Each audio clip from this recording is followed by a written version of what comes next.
Setiap institusi yang hebat itu pasti punya cerita di baliknya. Nah, kisah kali ini tuh tentang bagaimana 3 ruang kelas pinjaman bisa sampai melahirkan seorang pemimpin.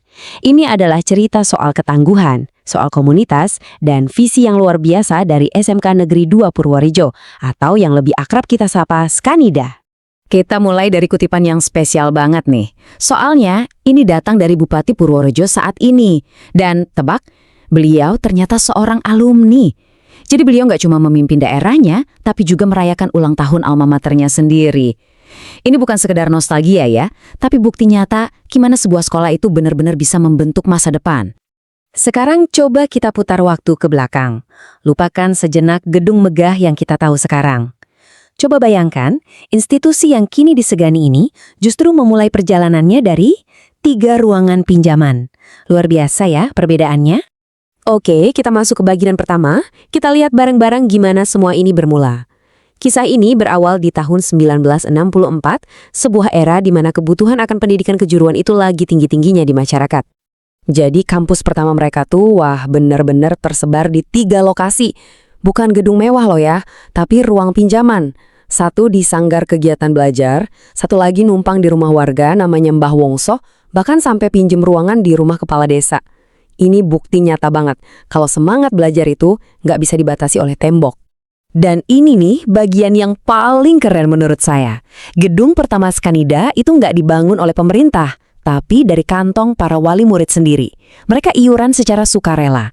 Ini bukan lagi sekedar sekolah, ini adalah proyek gotong royong, bukti kepemilikan dan tekad bersama dari sebuah komunitas. Nah, dari awal yang super sederhana itu, sekolah ini mulai tumbuh. Yuk kita lanjut ke bagian kedua untuk melihat tonggak-tonggak penting yang ngebentuk identitas Skanida seperti yang kita kenal sekarang. Setiap titik di lini masa ini itu bukan cuma angka, tapi sebuah lompatan besar. Dari status yang belum resmi di tahun 64, terus jadi sekolah negeri 3 tahun kemudian. Nah, titik baliknya itu ada di tahun 85 saat mereka akhirnya punya tanah sendiri. Ini jadi fondasi buat ekspansi fisik yang kita lihat sekarang. Perubahan nama ini, jangan salah, ini bukan cuma ganti KTP sekolah loh. Ini tuh cerminan evolusinya. Dari yang tadinya fokus ke ekonomi sebagai SMEA, jadi SMK yang cakupannya jauh lebih luas. Sebuah langkah penting supaya tetap relevan dengan kebutuhan zaman. Pertumbuhan fisik itu penting, pastinya. Tapi, apa sih yang bikin sebuah sekolah itu benar-benar hebat? Jawabannya ada di filosofi dan budayanya. Mari kita lihat gimana Skanida membangun fondasi karakternya. Nah ini dia nih DNA-nya Skanida. Mereka percaya kalau keahlian teknis aja itu nggak cukup. Kuncinya adalah membentuk pribadi yang utuh. Jadi ilmu umum dan nilai-nilai agama itu nggak dipisah, tapi justru dijalin jadi satu buat menciptakan lulusan yang nggak cuma pinter, tapi juga punya hati. Filosofi tadi itu bukan cuma pajangan di dinding loh, benar-benar diwujudkan dalam budaya sehari-hari. Mulai dari hal sederhana kayak bersalaman sampai kegiatan rutin Jumat bersih, ibadah sehat. Semua ini secara konsisten membangun budaya saling menghormati dan rasa tanggung jawab. Fondasi karakter yang kuat ini kemudian diterapkan di bidang-bidang keahlian yang relevan banget sama dunia kerja sekarang.